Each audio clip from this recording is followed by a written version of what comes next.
पद रज परसता नासत विघ्न अनेक सब धरती कागद करऊं सब मन कलम कटाय सात समुद्र शाही करऊं सतगुरु गुण ज्ञान गाय राम राम राम राम राम।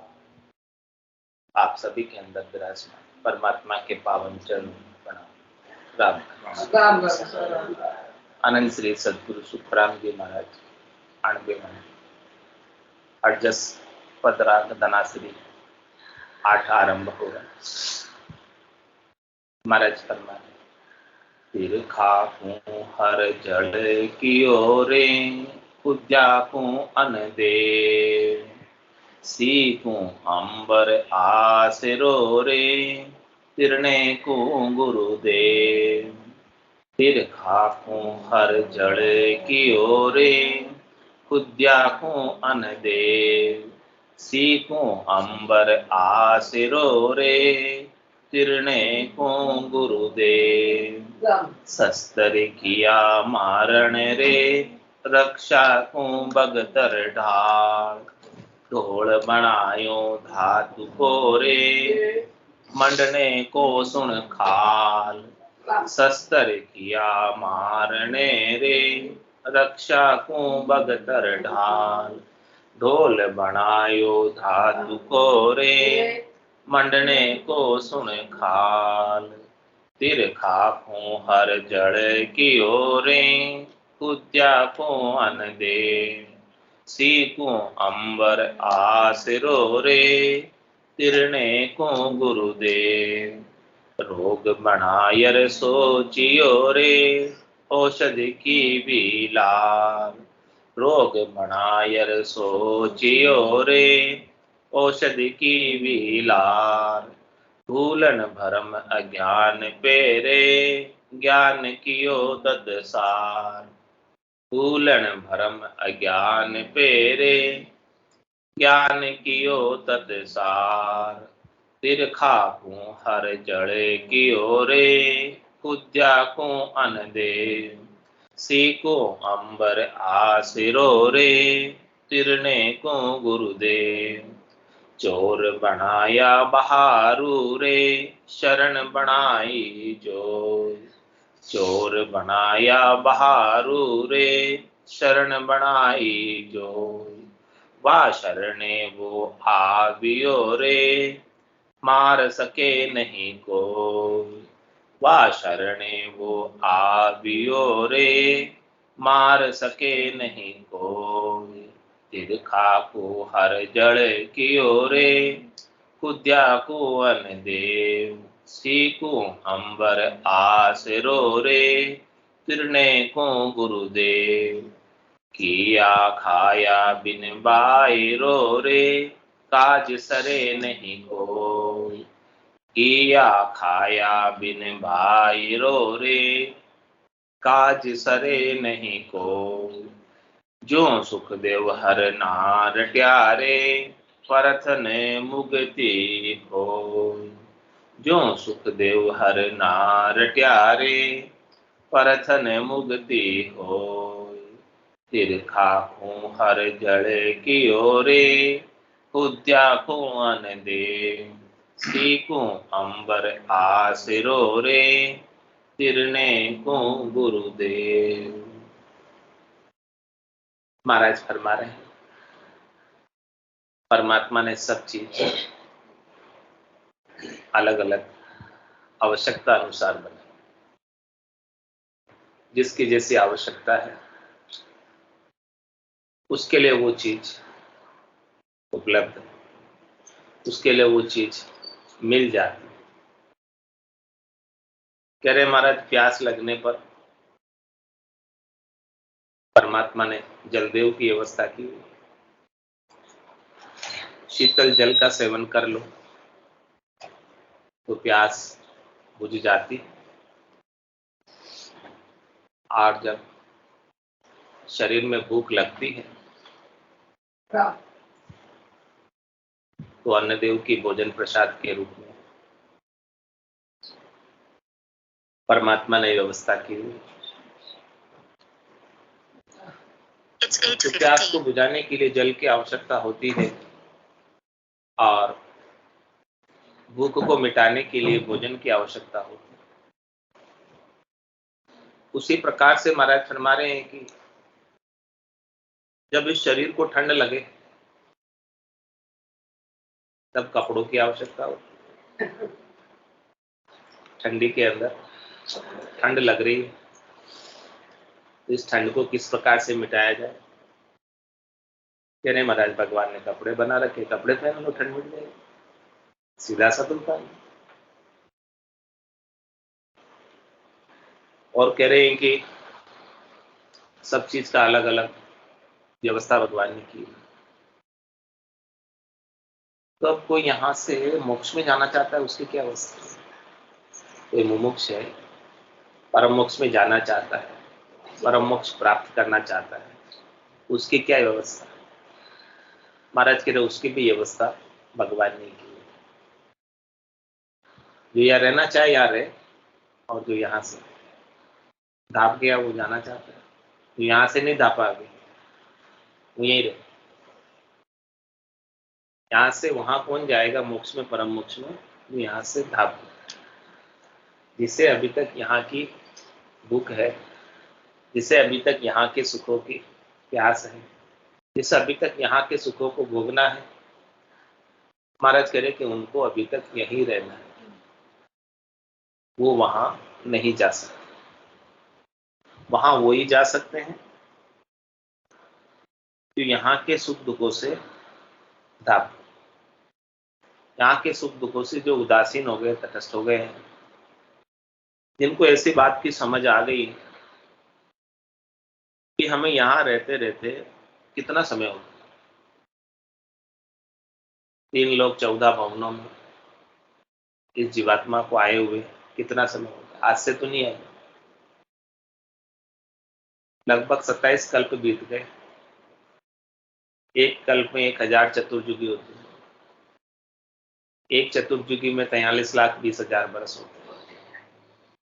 तो 43,20,000 मल्टीप्लाई बाय 1000 मल्टीप्लाई बाय 27, लोग कितना समय हो गया? इतने समय से संसार के अंदर सुख लेने आया था। क्यों आया था संसार में? सुख लेने। और सुख की खोज में 84 लाख प्रकार के इसने शरीर बदले। उसने सोचा कि इस शरीर में ज्यादा सुख होगा, वो शरीर धर ले।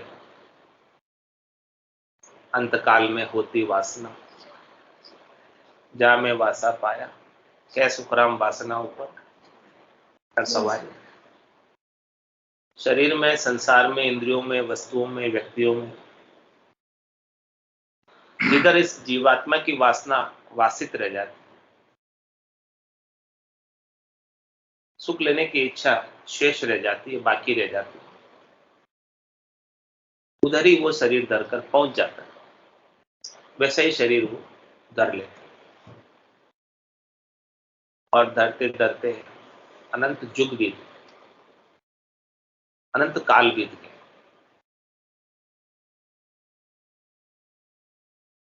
क्या आज दिन तक सुखी हो पाया जी? क्या आज दिन तक इसके दुख मिटे? महाराज कह रहे हैं वो तनिक सा भी, लेश मात्र भी सुखी नहीं। जैसा दुखी शुरू में था वैसा ही दुखी आज भी। ऐसा नहीं कि पहले सुख ज्यादा था, दुख कम था। ऐसा नहीं कि आज दुख ज्यादा है, सुख कम है। जब तक शरीर धरा है उसने, जब से शरीर धरा है तब से शरीर के संग कोई न कोई सुख और कोई न कोई दुख लगा ही हुआ है। अंदर सुखिया कोई नहीं देखिया, जो देखिया सो दुखिया हो। उदय अस्त की बात करे तो सबका किया विवेका हो। तो जब से इसने तन धरना आरंभ किया है तब से इसके साथ वैसे के वैसे सुख लग रहे, वैसे के वैसे दुख लग रहे। चाहे उसने याचनिक काया धारण की है, चाहे उसने तार्जिक काया धारण की है, चाहे उसने तेजपुंज की काया धारण, सब जगह सुख और दुख समान है। किसी में सुख अलग नहीं है और किसी में दुख अलग है। सबको सुख और दुख समान रूप से व्याप्त है। देवताओं को भी सुख दुख उतने ही व्याप्त हैं जितने मनुष्य को व्याप्त है। मनुष्यों को भी सुख दुख उतने ही व्याप्त है जितने पशुओं को व्याप्त है। कोई अलग नहीं है। सबके सुख और दुख, जब तक देह है तब तक सबके सुख और दुख समान। तो इस बात की ज्ञान, इस बात का बोध कौन करा? इस जीव को तो स्वयंभू ऐसा बोध होता नहीं। स्वयंभू यदि ऐसा बोध हो जाता तो ये जीव इतने समय तक यहाँ क्या कर रहा होता? ये तो उसे अपने आप पता चल जाता कि मैं इतने समय तक सुख दुख में पड़ा हुआ रहा, लेकिन आया था सुख लेने, लेकिन सुख मिला नहीं। उसकी सुख की खोज ही मिट जाती यदि उसे पता चल जाता कि यहाँ पर सुख नहीं है, लेकिन उसे लग रहा है अभी भी कि संसार में सुख है, अभी भी लग रहा है। इसीलिए तो सुख की खोज कर रहे हैं सभी जीव। क्यों उपाय करते हैं, क्यों काम करते हैं, क्यों क्रिया करते हैं, क्यों करनी करते हैं? तो सुख की खोज में तो कर रहे हैं। सब सुख ही तो खोज रहे हैं। दुख कौन चाहता है? कोई दुख चाहता है? कोई दुख चाहता नहीं, सब सुख ही चाहते हैं। और सुख की खोज में ही सब उपाय करते हैं। लेकिन महाराज फरमा रहे हैं कि जो खोज आप कर रहे हो वो खोज आपकी सही रास्ते पर है। जो सुख आप खोज रहे हो वो सुख क्षणिक के नाशवान है, थोड़ी देर का है, मिलने के बाद खुट जाता है, समाप्त हो जाता है। आपको सुख की खोज करनी है तो आप संतों के पास जाओ, सदगुरु के पास जाओ, केवली भगवंतों के पास जाओ। वो आपको यथार्थ सुख, यथार्थ आनंद का बोध करा देंगे, जो एक बार प्राप्त होने के बाद खूबता नहीं, समाप्त नहीं। जो सुख चाहे तू सदा शरण राम के लिए, के नानक मेरे मना, ये दुर्लभ मानुष। सुख का सागर राम है, दुख का भंजन हार, राम चरण तजिए नहीं, भजिए बार। ये बात कौन बताता है? पूरा गरु मिलिया, साची सूझ पाई, रटो राम नाम अच्छी बुरी। माया मोह भरम की रजनी, सूता जीव गाई, सदगुरु वाज करी कैसे, राम कहो मेरे भाई। ऐसे सदगुरु कब मिलते हैं? जम जालम की त्रास हंसा करी पुकार, सुखिया साहेब आविया, ले जन को अवतार। ऐसे साहेब परमात्मा स्वयं भक्ति करने वाले जन के रूप में नित्य अवतार धरकर इस धराधाम पर अवतरित होते हैं और ऐसा केवल्य का ज्ञान हमें बताते हैं। यथार्थ सुख, वास्तविक सुख का बोध कराते हैं, अपने सच्चे स्वरूप का, आनंद स्वरूप का ज्ञान कराते हैं। जब तक ऐसे आनंद स्वरूप का ज्ञान नहीं हो तब तक ये जीव पर के साथ लगकर दुखी ही होता रहता है, सुखी कभी हो ही नहीं। तो महाराज ने सबका अलग अलग काम बताया है। ब्रह्मा रच्यो गणन, विष्णु करण प्रतिपाल, शिव रच्यो संहार को, इंद्र बरसन मेघमाल, पाप पुण्य का न्याय सिरजो है धर्मराज, संत सिरजा सुखराम के जीव। जिसको अपने जीव का उद्धार करना हो, कल्याण करना हो, तो उसे संतों के ज्ञान को धारण कर लेना चाहिए, संतों के ज्ञान का अनुसरण कर लेना चाहिए, उनके फॉलोवर बन जाने चाहिए, उनके अनुयायी बन जाओ। जैसे संत सदगुरु केवली भगवंत इस आनंद को प्राप्त करके आनंद पद केवल पद में अवस्थित हुए हैं, वैसे ही अपन भी इस आनंद को प्राप्त कर सकते। वो सारी योग्यता, पात्रता, गुण परमात्मा ने कृपा करके अपने इस मनुष्य शरीर में दिए। कोई कमी नहीं है इन सब में।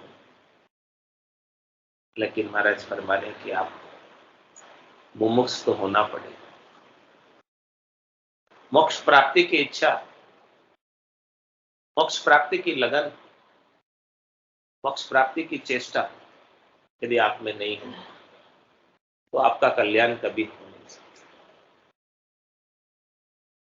तो यदि आप भवसागर से तिरना चाहते हो तो सदगुरु का शरणालय,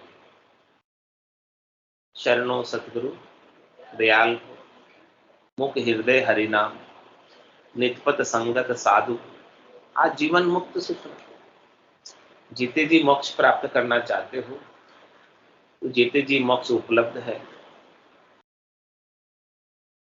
सदगुरु के ज्ञान का शरणालय, और सदगुरु जो बताया, सदगुरु एक ही तो बात बताता कि मुखार बिंद से और हृदय से हरि के नाम का, राम जी के नाम का उच्चारण होता है, सुमिरन होता है, परमात्मा की याद स्मृति सतत रूप से, अनवरत रूप से हमारे गट के भीतर बनी रहे, ब्रह्म का विचार हमारे गट के भीतर चलता रहे, यही तो बात बता। तो मुखार बिंद पर कोई सदगुरु काम बंद नहीं कराते, कहते हैं हाथ काम मुख राम, हृदय सांची प्रीत, दरिया ग्रस्ती साध की आई उत्तम। तेरे हाथों से जो आपसे बन पड़े सब काम करो, कोई मना ही नहीं, लेकिन मुख से तो राम राम। और हृदय में परमात्मा के प्रति सच्ची प्रीत लगाओ, सच्चा प्रेम। सच्चा प्रेम क्या है कि यदि मुझे कोई सुखी कर सकता है तो वो परमात्मा ही कर सकते हैं, दूसरे कोई कर नहीं सकते। दूसरे किसी के हाथ में कोई सुख है, पर में कुछ सुख है नहीं परमात्मा के अलावा। जो सुख है, जो आनंद है, तो वो केवल और केवल परमात्मा। ऐसे परमात्मा ही हमको सच्चा बोध कराएंगे, सच्चे आनंद की प्राप्ति कराएंगे, और वो परमात्मा ही आपके गट के भीतर आत्मदेव के रूप में विराजमान। तन देवल बीच आत्मदेव, निर्गुण भक्ति भजन है। ऐसे निर्गुण की भक्ति भजन का भेद संत सदगुरु केवली भगवत बता। तो कह रहे महाराज तिरने को गुरुदेव, जिते जी तिरना चाहते हो भवसागर से, तो सदगुरु इसके लिए उपलब्ध है। 6 हदगुरु तक मुक्ति नहीं है, 7वें सदगुरु से मुक्ति। तो महाराज फरमाने की वास्तव में आप परम मोक्ष में जाना चाहते हो तो 7वें सदगुरु का, केवली भगवंतों का, संतों का ज्ञान हृदयस्थ कर लो, हृदय पटल पर अंकित कर लो, नोट कर लो, गांठ बांध लो। जब हृदय में ज्ञान हो जाएगा, ज्ञान का प्रकाश हो जाएगा, तो इसी भ्रम रूपी अज्ञान, भ्रम की रात्रि, मोह निशा मिट जाए। जिस प्रकार से सूर्य के उदय होने से रात्रि का अंधकार मिट जाता है, वैसे ही घट के भीतर सदगुरु के ज्ञान का प्रकाश होने से माया और मोह और भ्रम का अंधकार तिमिर मिट जाएगा, और अपने स्वरूप का यथार्थ बोध, यह आत्मा आनंद स्वरूप है, परमात्मा का अंश है, ईश्वर अंश, जीव अविनाशी, चेतन अमल, सहज सुख। चेतन अमल सहज सहज में सुख की राशि है, अविनाशी का अंश है, और ये आत्मा अविनाशी की। इसका यथार्थ बोध सदगुरु कराते। सदगुरु अपने ज्ञान के माध्यम से दिव्य चक्षु खोलते, ब्रह्म चक्षु खोलते, ज्ञान चक्षु खोलते, श्रुत चक्षु खोलते। उन चक्षुओं से अपने आनंद स्वरूप परमात्मा का बोध होता, दर्शन। इन चरम चक्षुओं से परमात्मा का बोध नहीं होता। चरम चक्षुओं से जो कुछ भी दिखाई देता है वो सब माया दिखाई देती। रज मातर मूर्त कण होई, तब लग ब्रह्म नहीं माया कण। जब तक थोड़ा सा भी स्वरूप दिख रहा है, आकार दिख रहा है, रूप दिख रहा है, तब तक महाराज फरमाने वो रूप तो माया का है। इसीलिए कहते हैं आकारी तू सेविया, गर्भ ताप नहीं जाए, जन सुखिया निराकार, छिन में देत मिटाए। तो सबके लिए अलग अलग चीज बनाई है। महाराज कह रहे हैं शस्त्र किया मारन रे, और रक्षा को बख्तर ढाल। अस्त्र शस्त्र का निर्माण हुआ है तो किसके लिए हुआ? मारने के लिए। अस्त्र शस्त्र जितने भी बने हैं किसके लिए बने? मारने के लिए। और बख्तर और ढाल बने हैं तो किसके लिए? उन शस्त्रों से अपने आप को बचाने के लिए।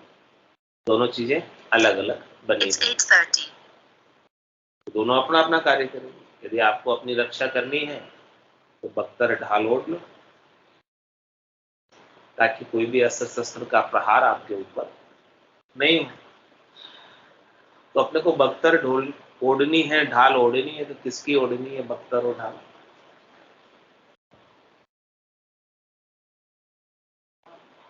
राम भजन की बख्तर और ढाल ओढ़नी। तो बाहर के अस्त्र शस्त्रों का प्रहार अपने ऊपर, काम क्रोध लोभ मोह अहंकार ये सारे चल रहे हैं, ये सब अस्त्र शत्रु प्रहार कर रहे हैं अपने ऊपर। अस्त्र शस्त्रों का संधान कौन करता है? शत्रु ही तो करते हैं। तो महाराज हमारे ये बड़े बड़े शत्रु है आपके गट के भीतर ही, जो काम रूपी, क्रोध रूपी, मोह रूपी, अहंकार रूपी अस्त्रों का संधान कर। यदि आपने राम नाम की बख्तर, भजन की ढाल यदि आपके पास में, इन शस्त्रों के प्रहार से बच जाओ, नहीं तो ये शस्त्र आपका काम तमाम कर देंगे, आपको जीवित नहीं छोड़ेंगे, बार बार जन्म और मरण में डालेंगे। पांचों प्रकार की वासनाएं भी अस्त्र शस्त्र के रूप में संधानित होती रहती है। लेकिन यदि आपके पास ढाल है भजन तो उससे बच जाओ। महाराज फरमाने हैं कि कर्म भी अनेक प्रकार से उड़ उड़ कर आते हैं, लेकिन यदि आपके पास भजन का बख्तर है, भजन की ढाल है, तो कर्म भी उड़कर आपके ऊपर प्रहार नहीं कर सकते, आपको दुखी नहीं कर सकते, परेशान नहीं कर सकते, व्यथित नहीं कर सकते। ऐसा बख्तर में ढाल में गुण है। तो शस्त्र कियो मारन रे, रक्षा को बख्तर ढाल, और ढोल बनायो धातु को रे, मंडने को सुन खाल। कह रहे महाराज ढोल जो बनाया वो धातु का है, और उसके ऊपर जो कवर बनाया गया है ढोल का, आवरण जो बनाया गया है, खोल जो बनाया गया है ढोल का, वो खाल का बनाया गया है। तो जहां जो चीज की आवश्यकता है उसी चीज का उपयोग आपको करना पड़ेगा। महाराज फरमाने के लिए आप गलत चीज का उपयोग करोगे गलत जगह पर, तो जो आप काम उससे करना चाहते हो वो कार्य होगा नहीं। यानी सजगता के साथ, जागरूकता के साथ जो वस्तु जिसके लिए उपादेय है, जिसके लिए उपयोगी है, उसी वस्तु का वो वही काम लगेगी। सुई की जगह सुई काम लगेगी और तलवार की जगह तलवार काम लगेगी। आप तलवार का काम सुई से निकालना चाहते हो या सुई का काम तलवार से निकालना चाहते हो, नहीं होगा। सबका अपनी अपनी उपयोगिता है, सबका अपना अपना गुण है, सबका अपना अपना प्रभाव है, सबकी अपनी अपनी पहुंच है, सबका अपना अपना पराक्रम है। इसी प्रकार से महाराज कह रहे भक्ति के मामले में आप समझो, भक्तियां संसार के अंदर सब प्रकार की भक्तियां और सब अच्छी है, कोई भक्ति बुरी नहीं, लेकिन सब भक्ति का अपना अपना पराक्रम है, अपनी अपनी पहुंच है। अब आपको डिसाइड करना पड़ेगा कि मुझे कहां तक पहुंचना है इस भक्ति रूपी साधन पर चढ़कर। ये भक्ति रूपी साधन है, साध्य नहीं। साध्य कौन है? साध्य परमात्मा है, जिसे साधना है, जहां तक पहुंचना है। मंजिल कौन है? परमात्मा। और भक्ति क्या है? सीढ़ी है। सीढ़ी के ऊपर चढ़कर मंजिल तक जाते ना। तो भक्ति निसरणी है, भक्ति निसरणी मुक्ति की। संत चढ़ चढ़ ध्याय, संत चढ़ चढ़ ध्याय, जिन जिन मन आलस किया जन्म जन्म पछताए, जिन जिन मन आलस किया जन्म जन्म पछताए। कह रहे महाराज आपको मंजिल तक प्राप्त करना है तो भक्ति रूपी सीढ़ी पर चढ़ना होगा। लेकिन वो सीढ़ी कोई छोटी है कोई बड़ी है, कोई लंबी है सीढ़ी, तो कोई पहली मंजिल तक जाती है, कोई दूसरी मंजिल तक जाती है, कोई तीसरी मंजिल तक जाती है, कोई चौथी तक जाती है, कोई पांचवी तक जाती है, कोई छठी तक जाती है, कोई सातवीं तक जाती है, कोई आठवीं तक जाती है, और कोई 9वीं पर आकर खत्म हो जाती है, और कोई एक सीढ़ी ऐसी अद्भुत है जो 10वीं मंजिल के बाहर जाती है। तो आपको 9 मंजिल तक रहना है तो 9 प्रकार की सीढ़ियां हैं, वहां तक आप उस सीढ़ी से वहां तक पहुंच सकते हैं। लेकिन महाराज फरमाने के यदि आपको 10वीं मंजिल से 10वें द्वार से ऊपर जाना है तो उसके लिए सीढ़ी अलग चूज करनी पड़ेगी। दस्ता भगत भेद यू लीजिए आन देव बदला में। तेरे जो जो सीढ़ी जो लिफ्ट 10वें मंजिल पे जाती है उसको पकड़ना होगा। आपने कोई दूसरी लिफ्ट पकड़ ली जो 10वीं पर नहीं जाती, तो क्या आप 10वीं पर पहुंच पाओगे? कभी नहीं पहुंच पाओगे। वो लिफ्ट जहां तक जाती है वहां तक ही आप, जो सीढ़ी जहां तक जाती है वही मंजिल आपको मिलेगी। तो सबसे पहले आपको चयन करना होगा कि हमें कौन सी मंजिल पे जाना है, हमारा क्या लक्ष्य है, क्या टारगेट है, और उसके लिए क्या उपाय है। महाराज कह रहे मनुष्य शरीर जंक्शन है, यहां से सब तरफ की रेलगाड़ियां चलती हैं। जिस रेलगाड़ी में आप बैठना चाहते हो बैठ सकते हो। आपने स्वर्ग तक का टिकट कटाया तो स्वर्ग तक पहुंचा देंगे, आपने बैकुंठ तक का टिकट कटाया तो बैकुंठ तक पहुंचा देंगे, आपने ब्रह्मा जी के सतलोक तक का टिकट कटाया तो सतलोक तक पहुंचा देंगे, आपने कैलाशपुरी का टिकट कटाया तो कैलाशपुरी पहुंच जाओ, और यदि आपने केवल पदानंद का टिकट कटाया तो केवल पदानंद करना। और हमारे कोई टिकट कटाया ही नहीं हमने, तो नरक तो तैयार है, मत कटाओ। उसके लिए कोई टिकट नहीं चाहिए नरक में जाने के लिए। जरा सूपी नरक तैयार है, उसके लिए कुछ करने की आवश्यकता है। तो महाराज फरमाने कि इस प्रकार से भक्ति के मामले में समझाने के लिए इतना दृष्टांत देकर सब चीजें समझा रहे कि जो चीज जहां पर उपयोगी है उसका उपयोग नहीं करोगे तो उस मंजिल को आप प्राप्त नहीं कर पाओ। तो सबकी अपनी अपनी उपादेयता है, सबका अपना अपना गुण है, सबकी अपनी अपनी पहुंच है, सबका अपना अपना पराक्रम। इस भेद को महाराज हमारे भेद विज्ञान है, इस भेद विज्ञान को समझना है। किसके लिए समझना? अपनी आत्मा के कल्याण के लिए, अपनी ऊर्ध्व गति के लिए, ताकि अपन ऊपर तक पहुंच पाए। जब तक समझ नहीं होगी तो नीचे रह जाएंगे, अधोगति में चले जाएंगे, ऊर्ध्व गति तक कभी पहुंच ही नहीं पाएंगे।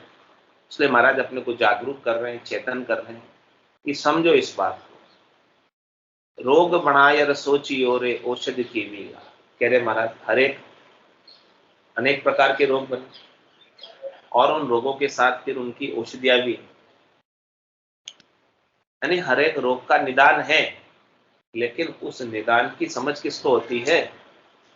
रोग की निदान की समझ कौन करता है? डॉक्टर करता है, वैद्य करता है। वो फर्क करता है कि इस रोगी को क्या रोग है और इसका क्या निदान है, क्या उपचार है, कौन सी दवाई इसमें काम आएगी। जो दवाई काम आती है वही दवाई लिखेगा और उस दवाई को लाकर जो विधि बताई है, तरीका बताया, भेद बताया है, रचपच बताया है, उसके अनुसार लेगा तो वो रोग उसका ठीक हो जाएगा। और वो गलत दवाई लेके आ जाए, लिखी क्या लेके आ जाए, तो क्या होगा? दवाई का रिएक्शन हो जाएगा, तो लाभ होने की बजाय नुकसान हो जाएगा। इसलिए समझ कर रहे हैं कि जो औषधि जिस रोग में उपयोगी है उसी औषधि का उपयोग करना। लेकिन महाराज कह रहे हैं कि ये समझ अपने को नहीं है, ये समझ वैद्य को है। इसलिए अपन वैद्य के पास जाते हैं, डॉक्टर के पास क्यों जाते हैं? क्या कारण? नहीं तो अपन अपना इलाज खुद क्यों नहीं कर लेते? क्योंकि अपने को वो ज्ञान औषधियों का नहीं, रोगों का नहीं। तो महाराज फरमा रहे कि इस आत्मा को भी एक रोग लग रहा है, और वो रोग असाध्य रोग, इसका कोई इलाज नहीं। लेकिन संतों के पास, संतों के पास, केवली भगवंतों के पास, सदगुरु के पास इस आत्मा के असाध्य रोग का इलाज है। तो अपने को उनके पास जाना हो, और वो जो इलाज बताए, वो जो औषध बताए, उसका सेवन करना हो, और वो जो रचपच बताए वैसे रचपच रखने हो। तो उस औषधि को लेने जाते हैं अपन संतों के पास, तो संत बताते हैं राम नाम की औषधि जो अटपेरी खाए, रामचरण रुचपुच रहे, 84 कट जाए। कितने सरल उपाय बता दिए, कितना आसान उपाय बता दिए, जिसमें कोई पैसा भी नहीं लगे, टका भी खर्च नहीं हो, और 84 भी कट जाए। ऐसी औषधि का 8 प्रहर महाराज हमारे आपको सेवन करना है।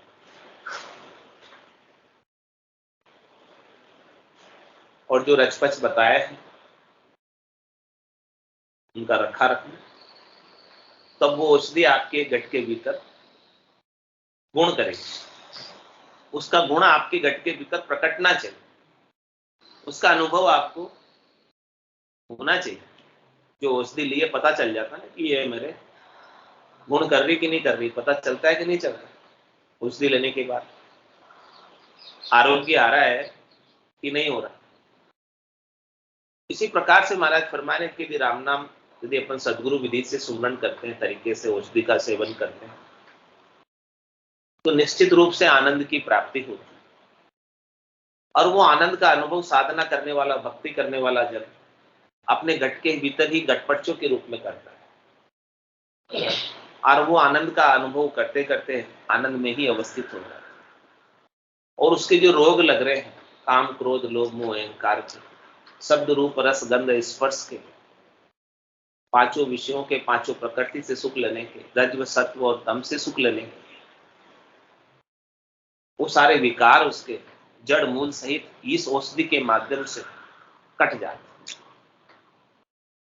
ये रोग की वजह से तो ये भवसागर में बार बार जन्म लेके आ रहे। पांचों वास सदा उरिया के यूं भावता जुग जागो। इस संसार में इसलिए युग में इसलिए भावती फिर रही है क्योंकि 5 प्रकार की वासनाओं के रोग इसे लगे। इस रोग को काटने की दवाई, औषध राम नाम। राम नाम में ही शक्ति है, राम नाम में ही ताकत है। वो सब प्रकार के रोगों को मिटाकर इस आत्मा को शुद्ध चेतन बना सकती है, इस आत्मा के आनंद स्वरूप का बोध करा सकती है। तो ऐसी औषधि अपने को संत सदगुरु केवली भगवान बख्शिश करते हैं, और हमें इसको नित्यपत पान करना है, हमेशा पान करते ही रहना, इसका आनंद लेते ही रहना। और इसका आनंद ऐसा है कि कभी धापना आता है, अघाना आता है, बोरियत होती नहीं। नित्य नवा नेह, नवला नवला नेह, इससे बढ़ता जाता है आनंद, दिन दुगुना और रात चौगुना। और खायो न खर्चे, चोर न लूटे, दिन दिन बढ़त सवाया। इसका आनंद कैसा होता है? दिन दिन सवाया, अधिक से अधिक बढ़ता जाता है। तो ऐसे आनंद को अपने को प्राप्त करना है, तभी इसी जीवन से, इसी शरीर से परम पद की प्राप्ति हो सकती है। बोलो राम सद्गुरु देव जी महाराज, परम दयाल सद्गुरु सुखराम जी महाराज ने धन्य हो। अनंत श्री सद्गुरु सुखराम जी महाराज के ज्ञान स्वरूप भगवान केवली भगवंता ने धन्य हो। जीवा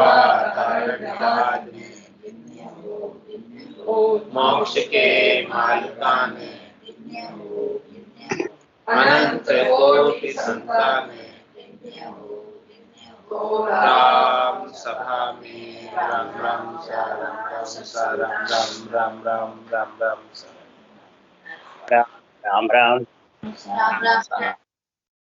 ताने सत्संज्ञाने राम राम राम राम राम राम